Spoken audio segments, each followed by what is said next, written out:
Welcome to Inside the GMAT. I'm your host, Zach. Today, we're going beyond the score. Yes, my guest, Julia Shackelford, earned a perfect GMAT score, an 805. But that's not the real story, not in my opinion. A score is just a number, a percentage. In a vacuum, you could say it's meaningless. What's even more powerful to me is the process behind the score, the discipline, the mindset shifts, the self-empowerment that comes from months of deliberate practice. But don't just take it from me. Whether you're aiming for your own top score or just trying to get unstuck in your prep, I hope Julia's story today will inspire you to see the GMAT and, more importantly, yourself in a new light. So let's get into it. Julia, welcome to the show. Everyone. Hi, Zach. How are you today? I'm doing really well, thank you. And yourself? Great. I just figured out how to give myself better lighting in this office space. So Yeah, they say lighting is everything, so that's good. for folks watching the podcast, they'll see that you have incredible lighting right now. Yeah, that's the sun. So I actually didn't do that. That's actually just the sun, and it's super good at lighting stuff. The sun, that's great. I should have them as my next guest. Yeah. Okay, so Julie, it's so nice to talk to you again. We first met about a month ago, perhaps, and we discovered we have some similarities, including a history with a little bit of theater. So obviously we're kindred spirits in that sense, but of course we both also have a relationship with the GMAT exam. Julia, you earned a perfect GMAT score. Obviously, I don't think that's the most interesting part about your story. So how would you describe your story? I definitely think that that's the most interesting part of my story for a lot of people. And it was great, and I'm very grateful. Big fan of my perfect score. But I would say the most interesting part of my overall GMAT journey and process was how much I learned about myself and how much the process of studying and preparing for the exam changed how I think about things. How did your perspective on success and achievement evolve during your GMAT preparation process? I went in with very little expectation. I have always been a good test taker, so I had this idea that there might be a way to leverage those skills, but also I had been out of school for quite a while, about 10 years. I did not know if my old remembered skills would hold up, if the process would be easy or if it would be really hard, if it would be boring or if it would be interesting to me, if it would be challenging in like a nice way or just challenging sad. But my perspective on the success and achievement overall, it was a lot more nebulous at the beginning. I did not feel like I had enough information to even really set a goal for what success for me would look like. Prepping for the GMAT was one of the biggest, most like self-motivated projects, and it yielded some of the most concrete feedback that I had had an opportunity to experience in basically my whole adult life. Improvement wasn't really visible every day, of course, don't expect that, but I could see how my effort turned into results in a way that was so helpful for me, so a welcome change from what I'm used to. It's a huge confidence boost that I felt like the more hard work I put in, the more I could see improvement. And after taking the tests, I feel like I can do a lot more things than I would have thought I could do before because I did this and I didn't know how to do it. And then I did it well. Yeah. What you're reminding me is this idea that I have about the GMAT, and I actually equate it a lot to stand-up comedy. And I'll explain why. So I think when you're studying for the GMAT, you get validation really quickly. You just said this. You know what your improvement is because it's visible. You took a practice exam and you did 10, 20 points better than the last one you took. And if it goes down, you also see that negative backwards improvement. And I think it's the same with stand-up comedy. If you tell a joke and people laugh, you have that immediate validation that what I did was successful. And if people don't laugh, you know that your joke's a stinker. Yeah. So, and that's the double-edged sword of studying for a test like the GMAT. You get really high highs and I think really low lows. Yes. What do you think people get wrong about what it takes to get a top score? I think that people understand in some ways that it takes a lot of hard work, and that is true. But it's more about the kind of work it takes. It's about figuring out what yields the results you want. You can do as many practice questions as you want, but if you don't take the time to understand what's going wrong with them, see how the pieces interact, and then learn to improve from that, then you're kind of just throwing all of your energy into a black hole. So I would say it's dedication, but it's also a lot of planning and introspection, learning what you're doing that actually yields results, what you're doing that's not so helpful, and balancing that against the energy that you have, which is also, I think that people can kind of overestimate the energy that they have and underestimate the energy that things take. And you only have what you have. So you really have to be realistic about that. Absolutely. And do you think that, in your opinion, do you think that you have to be, a naturally gifted test taker to hone those skills? I don't think so at all. I think that people will have different advantages going in and different disadvantages, but that no disadvantage is prohibitive. I would say, kind of to your stand-up point, that you have to be willing to kind of bomb some things. Like, you definitely have to be willing to go into a situation where you don't know anything and just be really, really bad at it. And if you have that in time, you can probably figure out the skills eventually. So on that note, did you ever feel like you weren't good at something on the test, whether it's a specific section or a specific approach to test taking? And how did you overcome that? I regularly felt like I was not good at stuff on this test, which was challenging for me because traditionally I have tested well. So that was a new kind of hit to my self-esteem. When you set out and you have an initial goal, oh, you're excited, you've got all these dreams, like you've got your motivation. It feels like very easy to make progress. It's new and novel and you can invest in it. And then when you're reviewing all the mistakes that you made for like the 6th hour that day, it's not so exciting, I would say. That is when it's really hard to motivate yourself to keep going. I personally am one of those people that if I do a good job, then like, whatever, like that's my job. It's my job to do a good job. And if I do a bad job, then I feel like I should feel terrible about it. And I had to really actively try to unlearn that behavior because I spent 10-ish months on this, and there was no way that I could maintain motivation if I never celebrated my wins and I was only critical of myself. I had to deal with the fact that I wasn't going to be good at things because it came up. I had to learn to review in detail. And then I had to be introspective about looking for problems and figuring out how to do things better while also trying to be compassionate with myself and have patience with myself. I think that's a great thing to hear. I think that compassion and caring for yourself and understanding yourself, giving yourself time are hugely important parts of not just studying for the GMAT, but going to business school and certainly having a fulfilling career. Just because you take the GMAT doesn't mean that everything's going to be easy.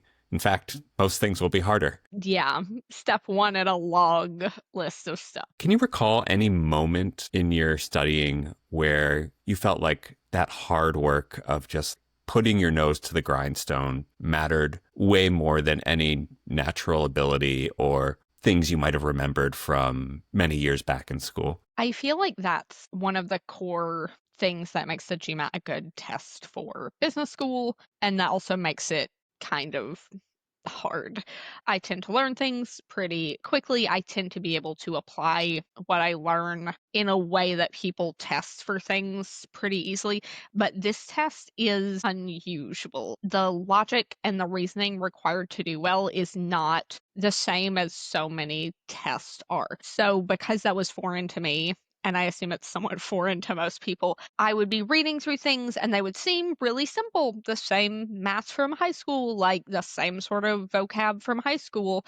And then when I was trying to apply it in the way that the tests wanted me to, I would not be good at that at all. So I would be reading through my lessons, feeling pretty good, and then try to apply what I learned and realize that I had not absorbed the concepts in a way that was like actionable on the GMAT. That was where natural ability didn't matter. Like, if you can read things and understand things, that's great. But if you have never applied this sort of knowledge in this way that requires a lot of reasoning through things, you're going to have to learn how to do that. That was what I had to learn, and that took a lot of hard work, especially early on. Not super encouraging. That makes so much sense, right? I think that the way that we're taught how to take tests is very different when we're growing up than when we approach something like the GMAT. And the GMAT's not a math test. It's not an English test. It's something a little bit more, it's something a little bit different. Yes, definitely. When we first met, you told me something that I actually found to be quite powerful. And I hope I'm quoting you right, but it's if you only care about the outcome you have a finite amount of control over, you're not empowering yourself. Can you unpack that a little bit for our listeners? Sure. I think that all the prep in the world is not going to make for a guaranteed outcome. So if your whole sense of success, your whole sense of self relies on a certain outcome that you have limited control over, and it doesn't happen, you're probably going to be devastated. But things come up. Like you could feel sick, you could have not slept well, your babysitter cancels, your dog sitter cancels, there's a lot of traffic, your car won't start. There's all these things that you have no control over. And I think that we tend to take a lot on ourselves and feel responsible for a lot of things that just aren't necessarily things that we can influence to the degree that we would like to think. We all exist sort of as pieces in the world, and we interact with other people, we interact with the exam. I can only control if I am doing my best on the things that I can impact in the moment. I had to make a promise to myself that I would absolutely prepare to the best of my ability, and I would do my best, and that I would be proud of myself no matter what happened. Measuring things from the amount of work that I put in, which is something that I can control, was a lot more empowering to me than waiting several months for a score and hoping that it was enough to validate all the work that I put in. I think that level of introspection is not just impressive, but very difficult to come by. I'm curious, are there things that you learned yourself other than the actual content on the test by showing up every day, doing that work, regardless of how it was going? I think the biggest thing I learned is that I could do that. I don't know that I would have thought that I had the time and energy to do it on top of working my job already full time. If you had asked me, especially if you had explained how many hours I would spend on it. So one thing I learned is that I actually have quite a bit more energy to invest in myself than I would have initially thought. And also I learned that there were limits. Learning things is different than sitting around for 2 hours or reading a book for fun. You really have to be in a certain healthy headspace to absorb new knowledge like that. So I think that is important. I also think that an important lesson I learned was that everything feels really serious when it's happening. So you're mad about something, like a question is hard, this is the third time you've done it, you still don't understand it, and it just feels so serious. And then you just won't remember that. I would forget immediately. I could struggle with something for 2 weeks and then finally figure it out. And then 2 days later, I couldn't have even told you what I was mad about. You could have shown me a recording of how mad I was about that thing. And I would have been because everything feels so important in the moment, but eventually you'll get stuff and topics click. And even though you were frustrated, it doesn't really matter. So I had to learn to kind of let myself feel frustrated and then be this is only for now, and I will move past it. It seems like the worst thing ever, but it won't even rank in a couple of days after I'm done. This is like the difference between studying for a test when you're an adult than when you're a kid, right? Yeah, it's the second step. The kids get the first thing where they're like, math is the devil, don't even talk to me. And they don't have the experience where you're like, hey, but maybe you won't feel that way later. They haven't gotten to later enough times. So what I'm hearing is you focused a lot on the process of studying and really had your goal in mind as you were prepping. So how did you deal with pressure or setbacks? And maybe that's time pressure, maybe it's setbacks around certain subject areas. How did you deal with these roadblocks? One nice thing about the exam is that there is a lot to learn. So if I was overwhelmed with something, or I felt like I had been looking at it for a long time and I was just not making the progress that I would like to make, I could just put it down and look at something else for a while and then come back later. Some things took a few cycles of that, of being like, hey, I need space, taking the space, coming back, still not ready, taking the space. But it gave me the opportunity to look at things from a slightly fresher perspective. I'm a big fan of procrastinating my work with other work because you get to put things off, and that's rewarding. You get to not do something that's annoying to you, and then you get the added benefit of still making progress. So, would advocate for procrastinating your work with other work. Do you remember what some of those topics were that you had to put some extra time into? There were several that were kind of trick based. So it would be like, oh, there's a trick to this, and I keep forgetting that it's a trick. So one thing that I have a hard time recognizing up front is differences of squares.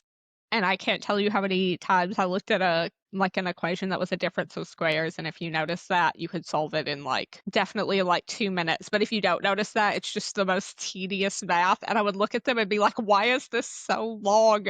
Why is there so many steps? Why would they want this for me? And then later be reviewing and be like, oh, difference of squares, because there was a trick. I probably had that one 10 times. So, but now I feel like I would recognize it better. But yes, there were several things that even in critical reasoning that I just couldn't quite follow the reasoning when I was looking at it, and it didn't make sense. And then I would come back later and be like, oh, all right, I see what's happening. Yeah, I think sometimes distance is a very healthy part of not just studying, but a lot of things that are tricky in life. Distance makes the heart grow fonder, right? Yeah, something like that. Speaking of sayings, actually, also when we met, we talked about this idea of end gaining, which is something that I learned about when I was studying theater. And I think it's applicable certainly to way more than acting or writing or performing on stage. It's this idea that you are so entirely focused on the outcome of a process that you totally ignore the process itself and you rush through it. And it's paradoxical or unhealthy because you could never reach the goal without going through the process. And you're down the time. I think that that's the other thing. If you wait to be done with stuff, well, then what was your life? Just waiting to be done with stuff? That's sad. You gotta you gotta enjoy some things while you're in the middle of them. So speaking of time, that's a great segue, unplanned segue. What did a typical study week look like for you? So I would usually do a couple of hours on the weekdays and then a little bit more on the weekends. So I would usually study for 2 hours in the morning during the week, and then a 4-ish hour block on Saturday and or Sunday. At the beginning, I could do 7 days a week, and I definitely got to a point where I was like, no, I need a day off. I gotta let things synthesize. Did you ever feel like you were missing out on other things that you used to enjoy in life, like watching TV or hanging with friends? I really tried to make some time for the things I enjoyed. So one convenient thing is that some of my hobbies are things you have to do anyway. So I don't play badminton or anything where I could just be not playing badminton for 10 weeks. My hobbies are things like cooking dinner, and I still have to do that. So I could only really push my hobbies to the side so much and still have dinner. And so I tried to kind of balance that. And that was one thing that I studied for quite a bit longer than a lot of people have to study for. But I wanted to make sure I was also still enjoying my life, because honestly, I was like, what if I don't get to the test part of this for whatever reason? And then I'm just down 3 months of misery when I could have just taken extra time and had some hard work mixed in with my regular life. And then I felt like I would feel bad if that happened. So I kind of hedged my bets. I love hearing that because I think it's so much healthier to approach this in a way that's not just black or white. I am studying. I'm cutting myself off from everything else that is not studying. No, you cannot be successful as a human or a test taker if that is an approach that you take. In addition to cooking and enjoying other hobbies and time with other people, were there any rituals or tools or anything else that helped you stay grounded during that study process?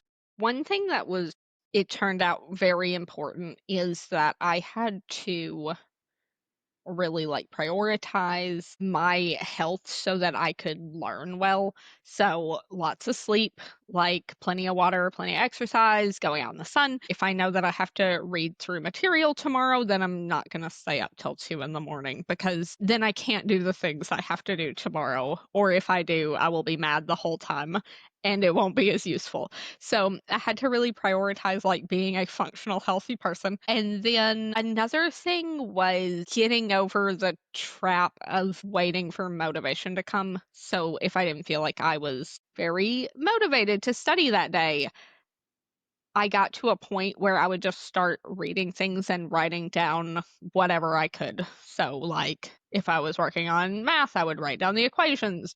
If I was reading through material, I would take notes on it because I had spent so long after the first few weeks or so much of my time just writing through legal pad notebooks with a pencil that in my mind the two things were paired. So even though usually I would be studying and that would make me write things by hand, a thing that I rarely did before I started prepping for the GMAT, by the time my motivation was kind of flagging a little bit, I could trick myself to do the other. I could just write things until I was oh, it's study time. Here I am, writing by hand. And so that was kind of nice. Yeah, there's always these interesting ways that you can trick your mind into working for you instead of against you. How did you reflect on your progress and know when to course correct? I'm a big fan of an error tracker. I had an error tracker. There are some that are pre-made that you can find. It's also super easy to make one. I spent a lot of time thinking about why I made mistakes, writing down reasons, looking for patterns. As far as knowing when to course correct, the best thing, like you said earlier, sometimes you've just got to leave something for a little bit and come back later. If you're staring at things for a while and you're just not able to chip away at them, then time to look at something else or go outside or get away and then see if you can do better later. So learning to take some space and also being really nosy about why you make certain errors and the sort of errors that you make, because it seems like each thing is its own unique thing. It seems like every trap answer is its own snowflake, but they really aren't. They really tend to fall into patterns. If you just take good enough notes, you can see the patterns emerge. And it took a really long time for me to feel like I could see that. At first, they all did seem unique, but really, there are only so many ways to get a question wrong. And so if you just have good notes, it's much easier to see the patterns of your own errors emerge so that later you can be not that one. I love this idea of being nosy, about really I'm pro interrogating. being nosy. You got to be nosy about your life for sure. Absolutely. I'm sure that you get asked all the time by test takers, how do you get a perfect score? How did you do it? How did you study? Et cetera, et cetera. I have talked to enough test prep experts to know that what works well for one person does not necessarily mean it's going to work well for everyone. But I do want to ask you some questions about advice for other test takers that is maybe a bit broader, because I think that broad strokes is actually going to be quite helpful, especially as a launching point for a lot of folks listening who maybe are starting their GMAT prep. So what advice would you give to someone who's feeling stuck or discouraged? My biggest piece of advice is take a lot of notes. Write everything down, take as many notes as you can, because you think that you will remember. And if you are like me, and I know I am, you are wrong. You will not remember anything. It will be gone the second it's not in front of you. So I have also, like you said, I have talked to many a student, and I did not want to take notes either. It sounded awful. I didn't want to do it. I resisted it for so long. By the time I finally kind of started doing it, I was mad at how effective it was because of how much I had resisted what I figured would be a waste of time. But if you take notes and you did something wrong and you ask for help, I can point out exactly where you went wrong. If you take notes and you don't know why you keep getting a certain type of question wrong, and then you look back at your notes, it's much easier to see if you're doing things in kind of a pattern. So yes, I know you don't want to take notes. Yes, it is tedious, but buddy, just try it. And I bet that it will help you so much that you will be a little bit mad that you resisted for so long. Is there something you wish you had known earlier in your GMAT journey? It's hard to say because it really did work out for me, but I did vastly underestimate how long the process would take me. I did not know that it was going to take this long. There was a lot of anecdotal evidence. I mean, I Googled it, I was like, how long does this take? And people were like, 3 weeks. And I was like, all right, sure. And that was not my experience. I don't know that knowing that up front would have been helpful for me. It might have just been discouraging. But that was probably the biggest thing, that I had to constantly reassess my timeline because my Reddit research did not reflect my lived experience. 3 weeks is a little wild. I've seen 6 weeks work, and even then it's quite a action-packed 6 weeks. 3 weeks is impressive, to say the least. Good kudos to that person. But yeah, they were popping up a lot, I feel like, the 3 weeks people. And I was 3 weeks in, like 5% done or whatever. And I was like, I don't think I'm gonna finish this by Friday. So The 3 weeks people are not making home-cooked meals, that's for sure. yeah, no. So, I don't know. I feel a little silly asking you this question. Maybe it's a little heady, but what does success really look like to you beyond that number on your score report? For me, success is just like being happy with yourself. It had been a long time since I had gotten feedback in this way, as we were discussing earlier, and it had been a long time since I had been as bad at some of the things that I was bad at for this test. Like, I think that was kind of a good emotional aspect of the experience because things were very challenging. I was not good at them as quickly as I thought I would, and I was getting a lot more like concrete feedback.